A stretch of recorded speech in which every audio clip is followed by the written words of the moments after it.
Malawi Brief. Nkhani yokhuzana ndi kafukufuku wa ngozi ya ndege Ntanyiwa sakuyisiyasiya. Leronso wabwera ndi nkhani ina pamene wayamba ndi kuwayankha anthu amene amamunena zoti sananenepo kanthu pa nthawi imene kafukufukuyo anali mkati. Ndipo iyeyi ali ndi uthenga upitanso kwa anthu ngati amenewa. Chifukwa ena amayankhula nkhanga zaona athawatu commission of inquiry ayi timapereka mpata kuti anthu aja aziyambe. Sitimafuna kusokoneza iyayi koma timafuna tipereke mpata anthu aja inquiry aja aziyambe, akaziyamba zikafika pa nthokomera ndefe tizibwera sopano. Tinaziyambatu ife zimene zija za ngozi ya kuchikangawa, tinaziyamba ife, tinauza Malawi ndege ya sowa, tinauza ndife pali Limpopo FM, tinauza ndife kunena kuti anthu mu ndege muja palibe wapulumukamo. Mmene mtsogoleri wakale wa dziko lino amabwera ndi kumalengeza, it was too late, anthu atadziwa kale. Ma radio station athu aku Malawi mmene amabwera kumalengeza, anthu atadziwa kale through Limpopo FM. We got our own research imene no one can beat us. So ndifuna ndinene kunena kuti anthu the first people amene anakapezeka pamalo angozi aja, we will bring them to public. Aluze dziko kunena kuti iwowo anakapezeka bwanji pamalo angozi, anaziwa bwanji kuti kuchitika ngozi.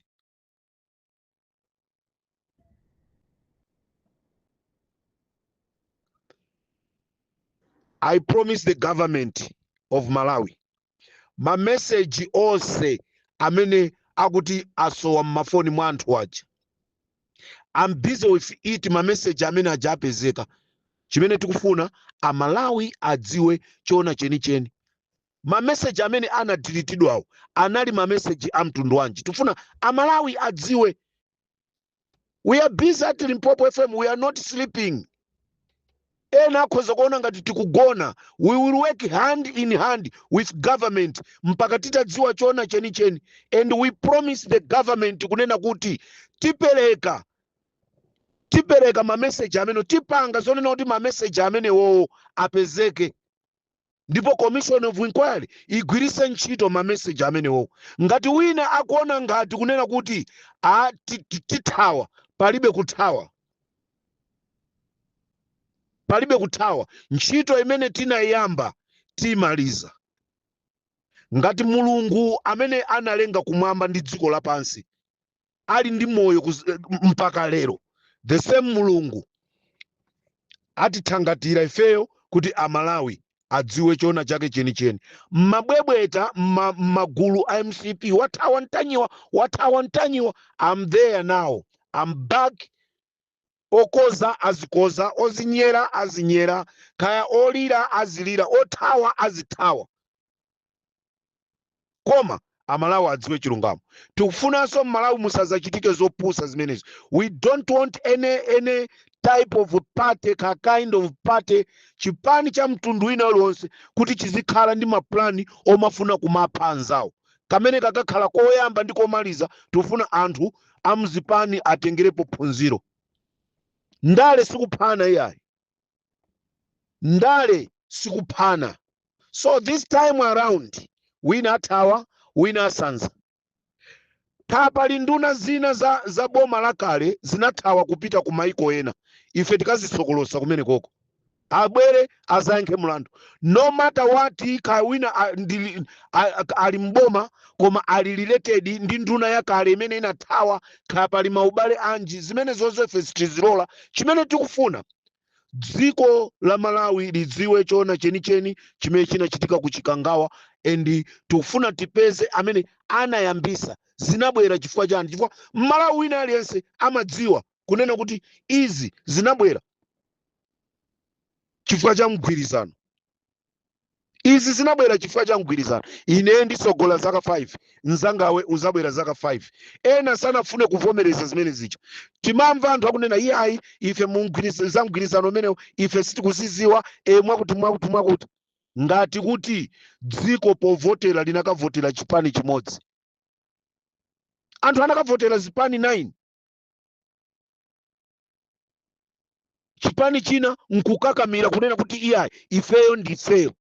Nde amalawi omwaja anabwera unoti tiyeni out. We are coming back ndi maprogramu athu ankhanga zaona mpaka tuone kunena kuti nkhani zimene zizithere kuti. I want to warn you all the people who are trying kumaimba mafoni kumafuna kundiopseza. Ine sinimaopsezeka nabadwa kunasala kufa. Malemu Klaus Chilima anandiphunzisa chinthu chimodzi. Ndinaphunzira zinthu kwa Chilima, kumakhala olimba mtima, kumalikonda dziko lako. Zimene zinali mwa Chilima ndi zimenenso zili mwa ine Ntanyiwa. Ndimalikonda dziko langa, ndizalifera dziko langa. Sindidzalola abale yanga aku Malawi, abale yanga amalawi aku Mwanza, aku Salima, aku Nkhotakota, aku Kasungu, akuti kuti munthu wina just because akupanga za politics anthu azizuzika. No. Zimene zozo sitilola. Zimene zozo sitilola. Ndi chifukwa chake anthu anavotera DPP kunena kuti zoona zake zenizeni zango zimeneje zululile. So we will work hand in hand with government kuti nzika za dziko la Malawi zidziwe zimene zinachitika mu dziko lathu pa 10 June 2024. Utenga wanga upite kwa akubanja nonse. China chilichonse, information ina iliyonse imene muli nayo, don't hide it. It's very unfortunately kunena kuti there's some few families they are trying kuti azibisa ma information just because they receive money. Ndikuchitani expose amalawi aziwe kuti aja ku commission of inquiry ma statement ama joa aja zinali mwakuti. The real friend of Malemu Chilima sangabisa information ya imfa ya Chilima. Mbale wake weni wa Chilima ndi munthu amene angakhale woyambirira kukhala wolira kufuna kudziwa chona cheni chimene chinachitika pa mbale wake.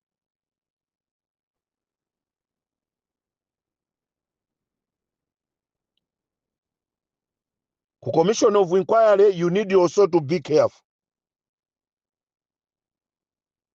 Ngati wina watenga ndalama kumeneko kutibweranso ti auza Malawi kunena kuti akuti analandira ndalama ndipo anakalandirira kwakuti. Tikuchitani expose dziko limene tikukhalamo lero si dziko lonena kuti tizikhala ndi mantha ayi. Tizinena chilungamo. Endi panopa we need to concentrate ndi nkhani ya Chilima. Pasapezeke ena kumabwera ndi nkhani ena akunena kuti iya iboma likuononga ndrama zimenezo za amanu. Ndrama zikuononga bomazo ndi za amanu. Boma ligwire ntchito. Aja anochoka aja anaba mabiliyoni. Awa akugwirisa ntchito ndramazo kuti tidziwe zona zenizeni.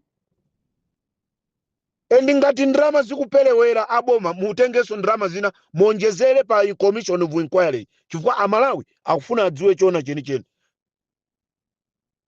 Tisalole kuti munthu wina azibweresapo zinthu ma demonstration kukalonga mwakuti cholinga aphipirise nkhani ya commission. Iyi ya commission of inquiry imene ivutirako palibe munthu amene atayiphiphirise.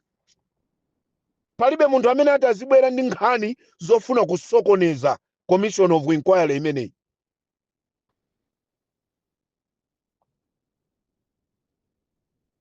So amalawi tiyeni tikhale cheru tiyang'ana commission of inquiry, what is happening. Ifeso ali mpopo mbalina tibweraso nafe ndi zimene tikuzidziwa, tili ndi zambiri. Tapanga kafukufuku, tinapitako ku Chikangawa, tinakafikako takumana ndi anthu around Chikangawa atipasa ma information. Anthu amene sangathe kupita ku commission of inquiry.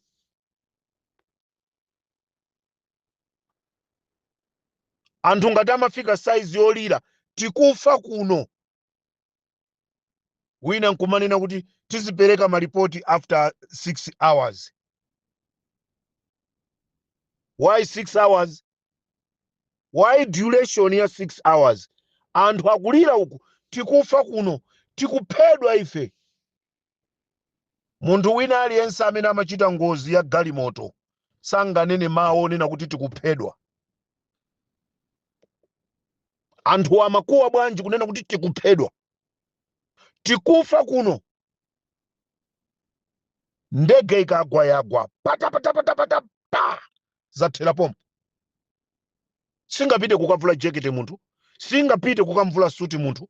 Ndege kumuchosa munthu suti ndikutenga chi ovololo ndikumvazika ndege.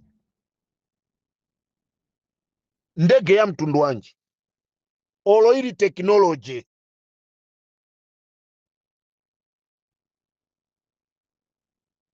Munaona maisha niru. Ndege menejayo.